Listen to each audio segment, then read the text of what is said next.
Hey, what's up there, YouTubers? It's me again, Brian, aka Gamer55551, and I am back with a My 2 Cent video for this week, for the week of May 14th to the 20th, though, and we got 4 stories to cover this week, including the official announcement of the PlayStation Showcase, though. The NPD now changed their name to Circana. Apologize if I'm not saying the name correctly, though. Basically releasing their reports of what games did well during the month of April, though. We also are going to be talking about a comment made by one of the producers, basically of the Legend of Zelda series, expressing their interest in the idea of a Zelda show or a movie, though.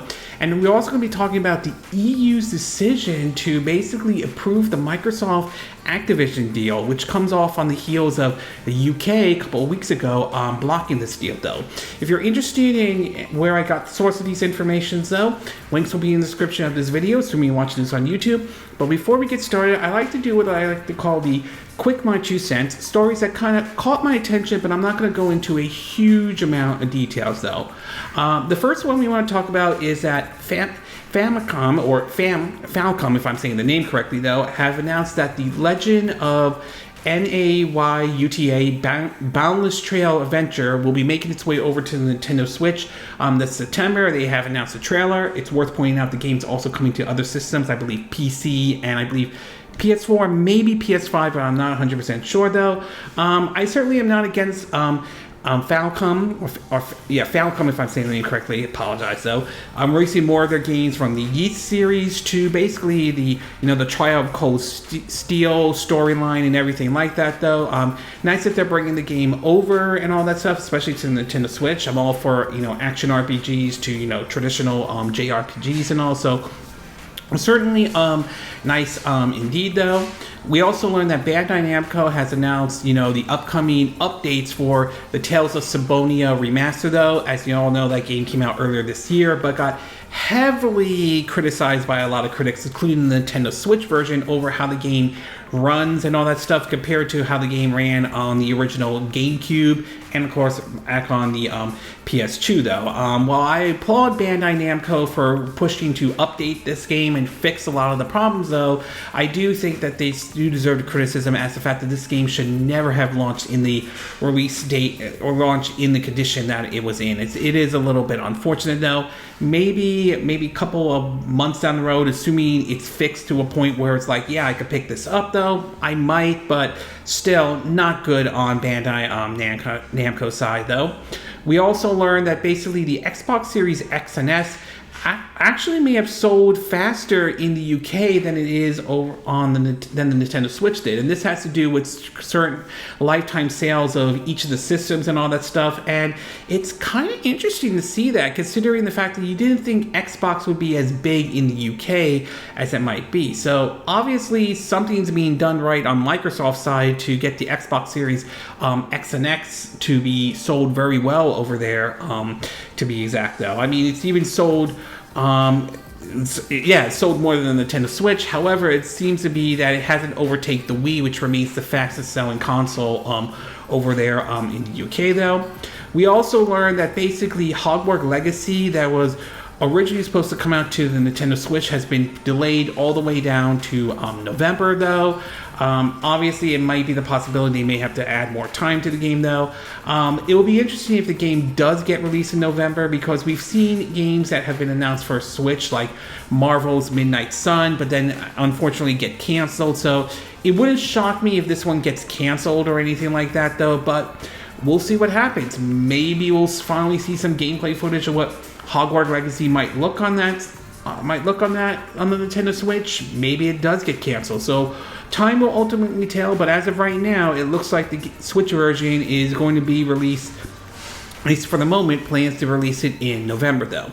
We also learned that basically Square Enix and Disney might be working on supposedly a competitor or an inspiration to the Super Smash Bros. Series called Disney's Domination, though. Now, as of right now, neither Disney or Square Enix has said anything at this moment right now, so it is considered a rumor, though. That said, it will be interesting to see if this one does offer a true competitor to the Super Smash Bros. Series, or if it finds better success than, say, like what PlayStation All-Stars did a couple of years ago, and so forth. So it's going to be very interesting to see whether this rumor turns out to be true or not.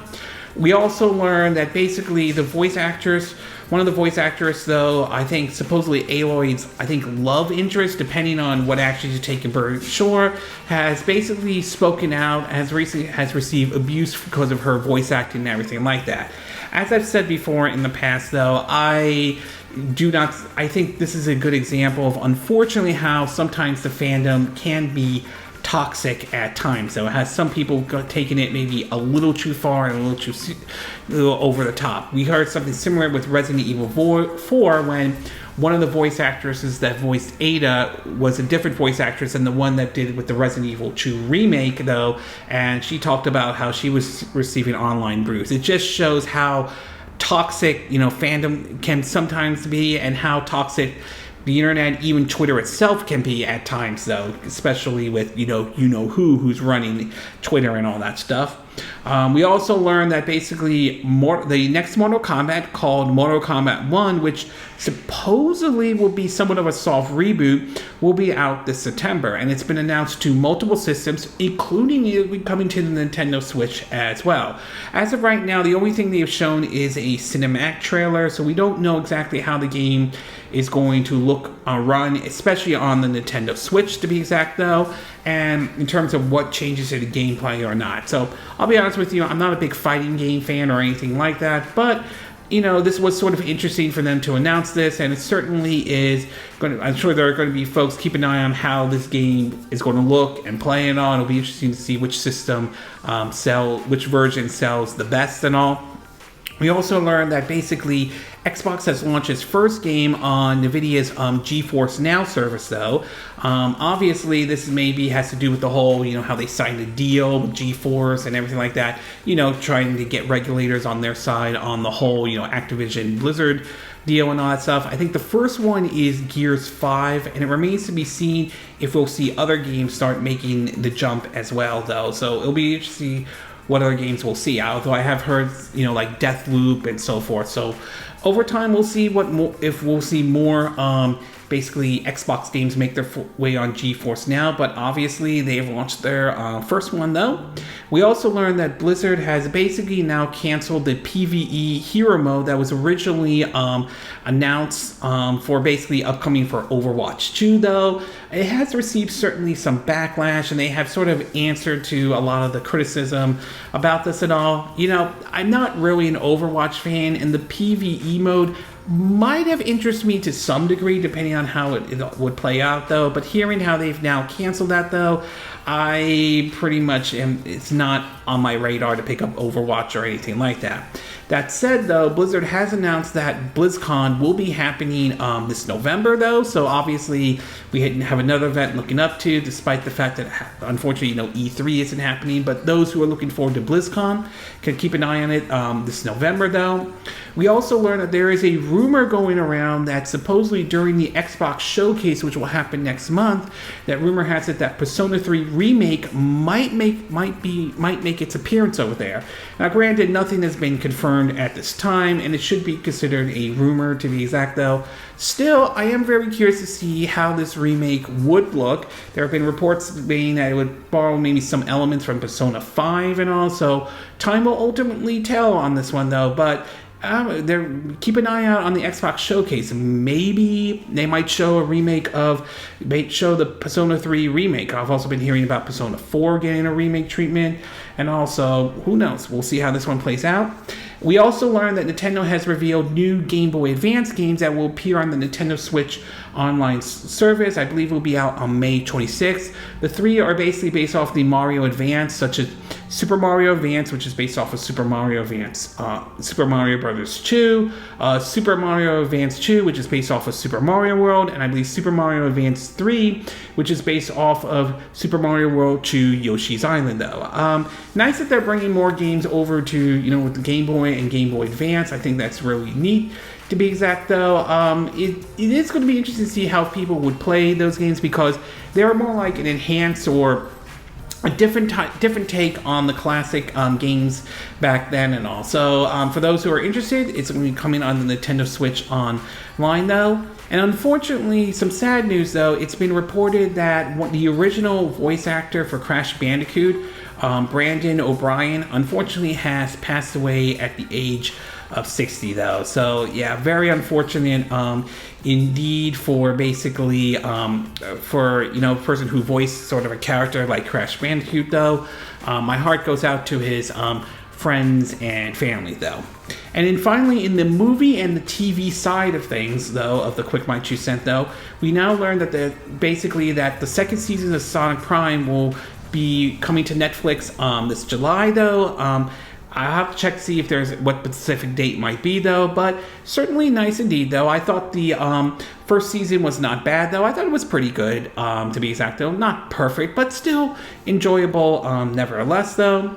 We also learned that Marvel is trying to fix some of their execution for Phase 6, though, after how Ant-Man 3 didn't get sort of the best response, though, to be exact, which is unfortunate because I thought it was the best entry in the Ant-Man series, though. That, and you also have, the person who played Krang, though, I think Jonathan Morris, if I'm saying his name correctly, or whoever that might be, facing with the whole legal trouble and the allegations being leveled towards him, though. So we'll see how, how they will handle, Phase 6 and all. We also learned that supposedly Mech has premiered up or has shown up for the upcoming X-Men 97, which is a sequel or the continuation of the early 90s X-Men TV show, though. Basically, there's been reports of the synopsis of what this is, and I've been reading. Some of the claim is that Professor X has passed away, though, and that Magneto takes over Professor X's school and everything like that. I'm very curious, though, because I remember growing up watching the X-Men series and all, so I'm definitely looking forward to seeing this one when it appears on Disney+. And finally, and though this might be political to some folks out there, apparently Elon Musk has caught under fire over basically a tweet comparing George Soros to Magneto and everything like that. This got the attention of the Anti-Defamation League, in which Elon Musk had to respond, but apologizing to Magneto. From what I've heard so far, the claim is that George Soros has pulled out stock in the Tesla thing, and that has sort of pissed off Elon Musk in a way, though. Given Elon Musk's history of controversy and everything like that, I'm not buying his apology and all. Yes, I know some people say he's a free speech advocate and everything like that, but he's also known to just rely on shock value to just get attention for himself, though, and relies too heavily on Twitter on pretty much a daily basis. So I don't pay attention to Elon Musk, and I don't buy his apology. Then again, I don't buy any of his excuses that he has made before in the past. And ever since he's taken over Twitter, I think it's more of him just using it just to rely on shock value, making himself look better rather than actually finding ways to improve the platform in general, though. Okay, with the Quick My 2 Cent and the movie and TV show part of the Quick My 2 Cent now done, we'll get started with our first story, and this one has to do with the Microsoft and Activision deal that has taken an interesting turn, though. Now, as some of you are aware of, a couple of weeks ago, it was reported that the CMA, the regulatory body over the UK, has originally blocked the deal, though, to be exact, though, and a lot of it had to revolve around cloud gaming. This led to some speculation that the deal was basically dead, as you had some investors or some analysts believing that it was. Others, however, like Michael Patcher, on the other hand, feel it wasn't as dead as some people claimed it would be, though, to be exact, though, and all eyes were going to be on the EU to a certain degree to see where they would stand on it, though, considering other nations have recently signed on to approve the deal, with recently reports that China has now approved the Microsoft and Activision deal, though. Well, now it was later learned this week on Monday that the European Commission has officially made it clear that they would now give the go-ahead for Microsoft to purchase Activision Blizzard, though. In an article basically from CNBC, it reads that, quote, European regulators on Monday approved Microsoft's proposed $69 billion acquisition of gaming firm Activision Blizzard, subject to remedies offered by the U.S. tech giant. The European Commission's EU executive arm said that Microsoft offered remedies in the NASIS area of cloud gaming that have starved off antitrust concerns. These remedies center on allowing users to stream Activision games they purchase on any cloud streaming platform. Europe green light is a huge win for Microsoft after UK competitor authorities last month blocked the deal, though. On terms of the remedies, this is what the investigation it said. A large part of the EU's investigation surrounded around cloud gaming, though. Cloud gaming would allow people to effectively stream games from servers, removing the need for expensive dedicated hardware such as consoles. These games could be played on existing devices like TVs, smartphones, and laptops. For example, if a user buy a game online, they could stream it via cloud gaming service. But the key to success for cloud gaming will also be a large category of games that the users could immediately access via subscription service, sort of like Netflix. This is one part of the rationale behind Microsoft's proposed Activision takeover. The British regulators were concerned about Microsoft's ability to secure a dominant position in the cloud gaming before it even take off. EU regulators found that Microsoft would harm the competition in distributing of PC and console games via cloud gaming service as a result of the acquisition. One way competition would be hurt if Microsoft made those Activision games exclusive to its own platform, the Commission said. But the European Commission said Microsoft offered remedies to allay competition concerns. Consumers who have bought or will buy an Activision game will be able to stream these titles on any cloud gaming platform of their choice. Microsoft will also offer a royalty-free license to cloud gaming platforms to stream Activision games if a consumer has purchased them. The idea is that gamers do not necessarily need to stream the game where they buy it. A senior official at the European Commission told reporters on Monday that the move would increase competition in the market and allow streaming platforms that didn't have access to Activision games now to have them. We have concerns about cloud gaming, which is very, nascent, if I'm saying, I'm probably just not saying it incorrectly right now, but it will grow. The EU top competition official told CNBC on Monday. We were given remedies, so a 10-year license for free for existing and coming games now to be made available. So we think this is not only sort of solving a problem, but it's also pro-competitive, competition or pro-competitive, and that for us is a good thing. Microsoft Smith also cheers the approval. The European Commission has required Microsoft to license popular Activision Blizzard games automatically to compelling cloud gaming service. This will apply globally and will empower millions of consumers worldwide to play these games on any devices they choose, he said in a statement Monday.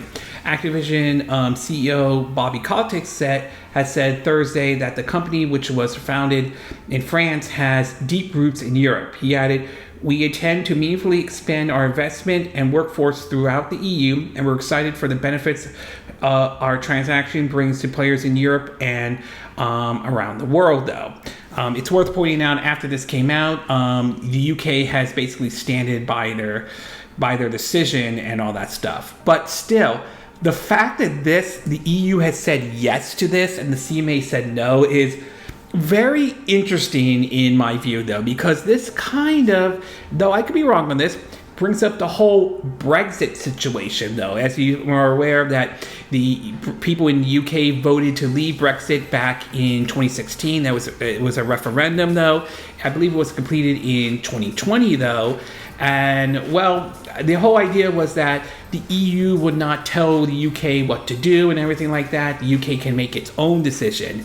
And right now, we're seeing some effect of the whole Brexit situation in a situation I did not expect to see, though. The fact that that the EU has said yes to this deal and the UK has said no is very, very interesting to be exact, though, and I'm very curious to see how this all plays out. In fact, I think the fallout from this has kind of started to get at least the conservative government to kind of weigh in and wondering what was the CMA thinking at the very least, though. Several articles from Pure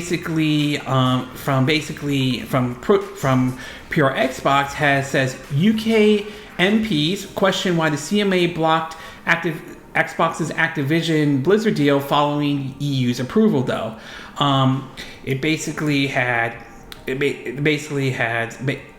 points that out. It says that basically has it seems to become normal to say the UK is odd out at this moment, though.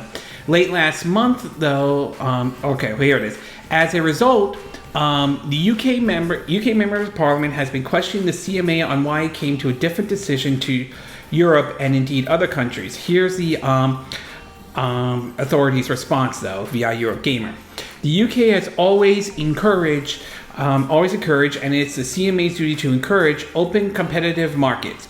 We are vigilant, and it's our duty to invest that consolidate an already enriched marketplace.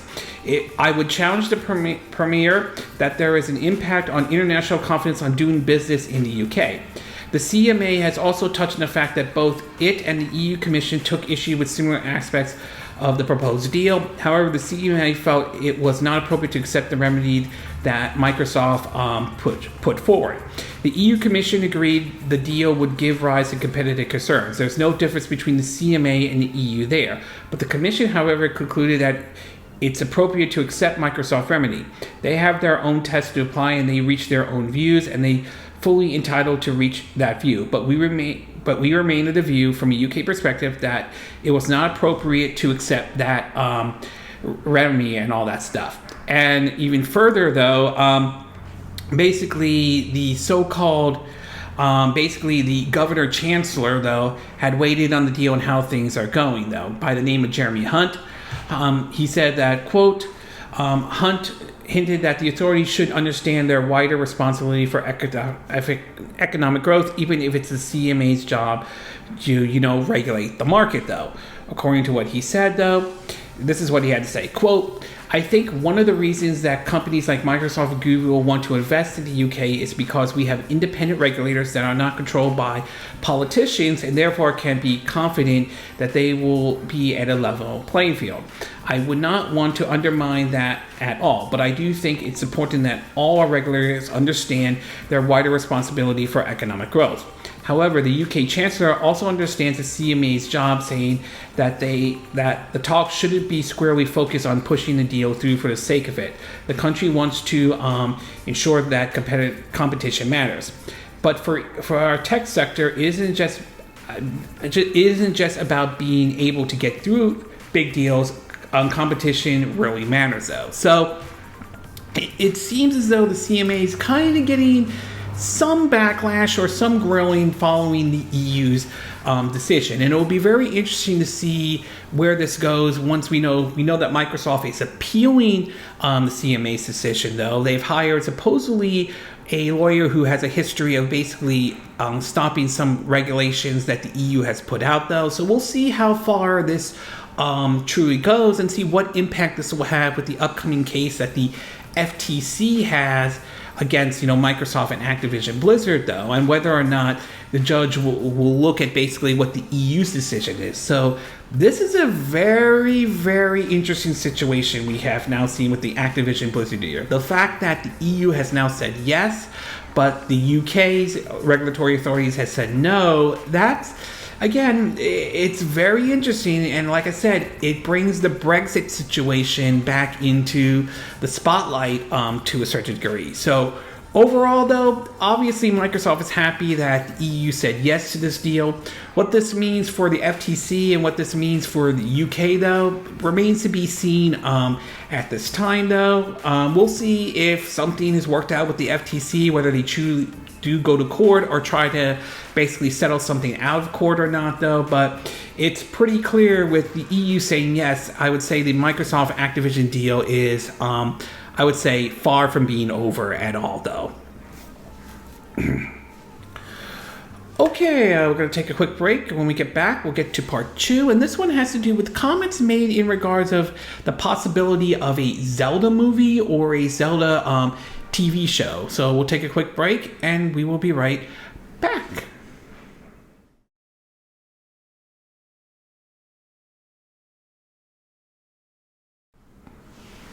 Okay, and we are back with part 2 of my 2 cent video, and for this one, we're going to be taking a look at an interesting comment made about in regards of the possibility of a Zelda movie and all. Now, as some of you are aware of, the Super Mario Brothers movie has been a box office success for Nintendo, Universal, Illumination, though, pretty much breaking into the $1 billion mark. The movie was pretty enjoyable for me. As a longtime Nintendo fan, I enjoyed it, though. As a moviegoer, I thought it was, I won't say the greatest thing since sliced bread, but still enjoyable. Nevertheless, though, I'll admit there are some decisions I don't 100% agree with, but I still came away very pleased with this movie, though. And with the Mario movie doing very well, this certainly has opened the door to the possibility of basically other Nintendo IPs maybe getting a shot at a movie, though, ranging from maybe Punch-Out, Metroid, and those kind of stuff. But one that seems to be garnishing one that some people would like to see is basically a Zelda movie, and the Zelda series has been doing very well for Nintendo, though. Tears of the Kingdom just recently came out, and that has done very well in terms of sales wise and all. And so the question was recently asked about the possibility of a Zelda movie, and the folks at Nintendo gave an interesting response to Polygon on this, though. In an article from Nintendo Life, it reads that, quote, in a recent interview with Polygon, producer Elijah Norma, if I'm saying the name correctly, apologize if I'm not, was asked if a big screen adventure starring Link could happen in the future. While he's definitely open to the idea, unfortunately it takes more than just himself to get the ball rolling, though. The question was asked, does the recent success of the Mario movie have you excited for the prospect of a Zelda adaptation? His response was, quote, I have to say, I am interested for sure, but it's not just me being interested. It's in something that makes things happen, unfortunately. The director of Tears of the Kingdom followed up on this response, mentioning how fans would essentially have to speak up. And here's what he had to say, quote, maybe the voice of the fans is what's important here, though. Now, do I think a Zelda movie or a Zelda TV show could work?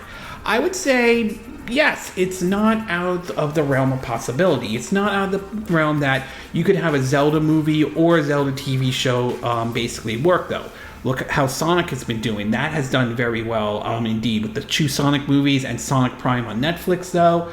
Last of Us on HBO Max, now going to be called Max, though. And obviously the Mario movie doing very well at the box office. So I would say it's definitely not out of the realm of possibility that a Zelda movie or a Zelda TV show could work. That being said, though, I will say that if they wanted to get it work, there are certainly, I would say, this is a hard time trying to say this, though, but I would say I'm not 100% sure that Illumination would be the right pick for doing a Zelda movie or a Zelda TV show or anything like that. It's not that I don't think it's out of the realm of possibility that they could pull it off or anything like that.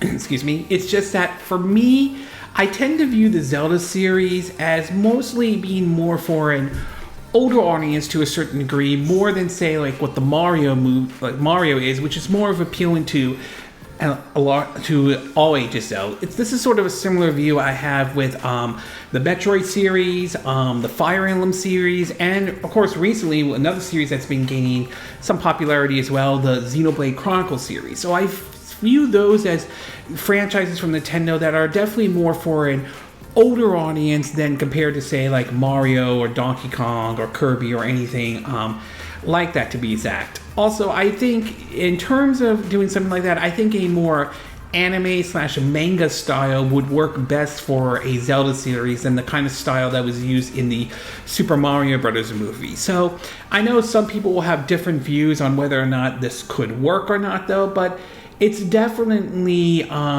not. I definitely think it is possible it could work if it's executed properly, though. I think maybe a TV show or streaming, like something on Netflix, Amazon Prime, or Peacock, or Hulu, or something like that, I think might work best for it, though. Though a movie one could work if it's done correctly, to be exact, though. So overall, I would say I think a Zelda movie or a TV show could work if it's done correctly, though. It's just that I don't think taking the same approach that was done for the Super Mario Brothers movie would exactly work, considering how, like I said, I view Zelda, along with Fire Emblem, Metroid, and Xenoblade Chronicles series, as franchises that are more for an older audience compared to, say, like what Mario or Kirby or Donkey Kong would be, though. So, to me, I definitely would be open to the idea, though, but they would have to make sure they get it right, though. That's the thing, though. I think they want to make sure they learn what they did right with the Mario movie and figure out how did they make it work. How did they make it work for something like a Zelda movie or a Zelda TV show, though. Okay, we're going to take a quick break, and when we get back, we'll get to part 3. And this one has to do with April 2023's report on where the games were in terms of sales and everything like that. So we'll take a quick break, and we will be right back.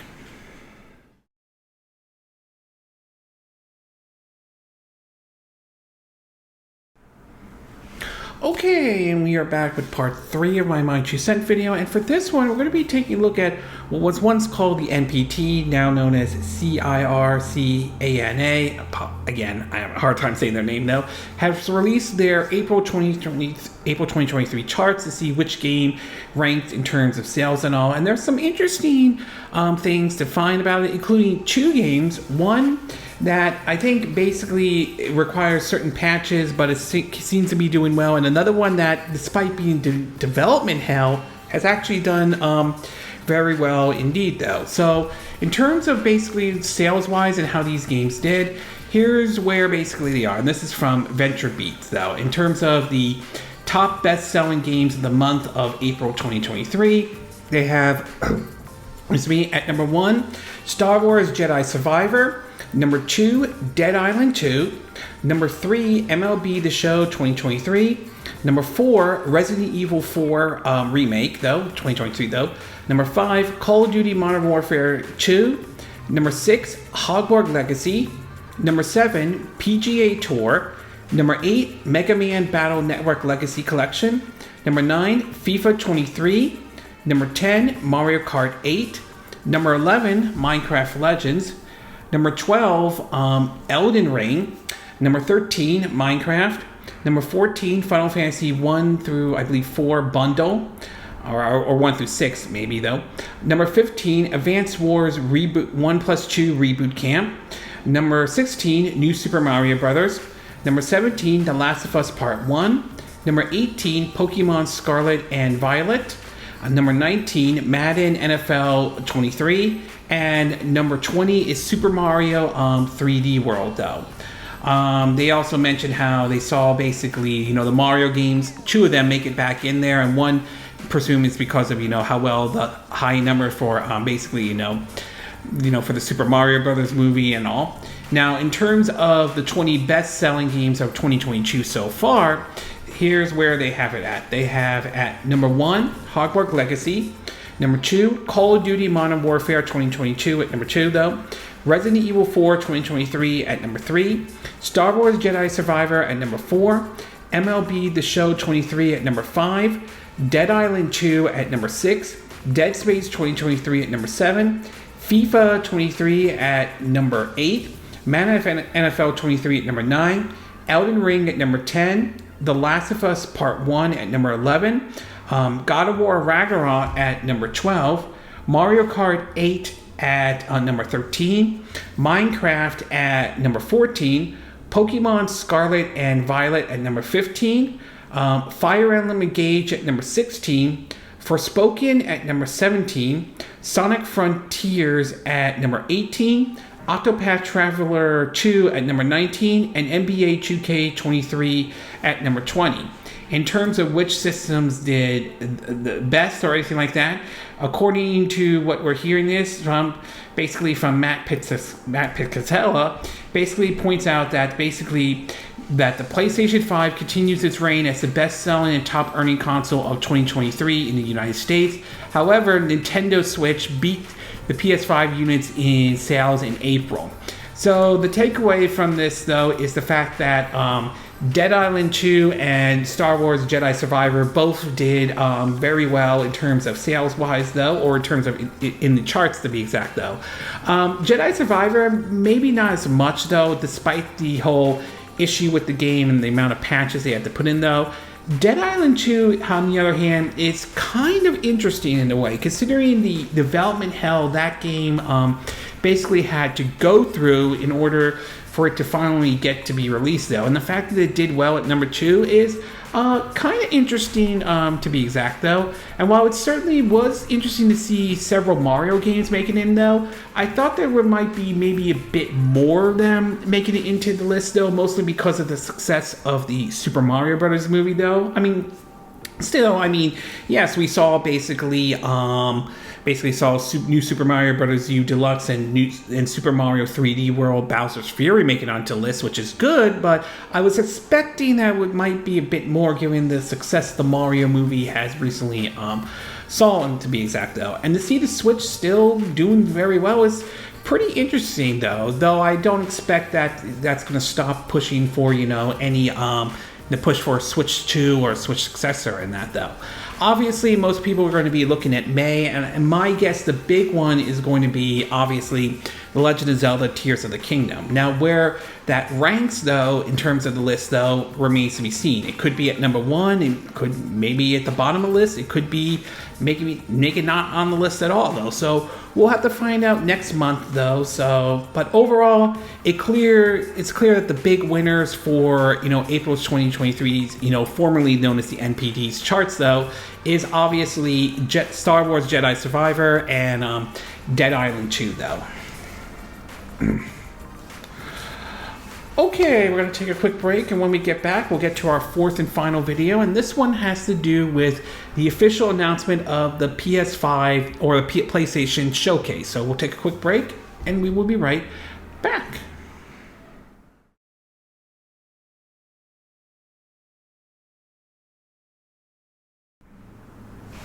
Okay, and we are back with our fourth and final part of our My Two Cent video, and for this one, we're going to be taking a look at the PlayStation Showcase and all. Now, as some of you are probably aware of, E3 is not happening this year, and its future remains uncertain at this time, as there are many wondering if simply E3 is that basically necessary, despite Repop making commitments how they can make this E3 work this year. But we'll have to find out to see what the future remains of it, though.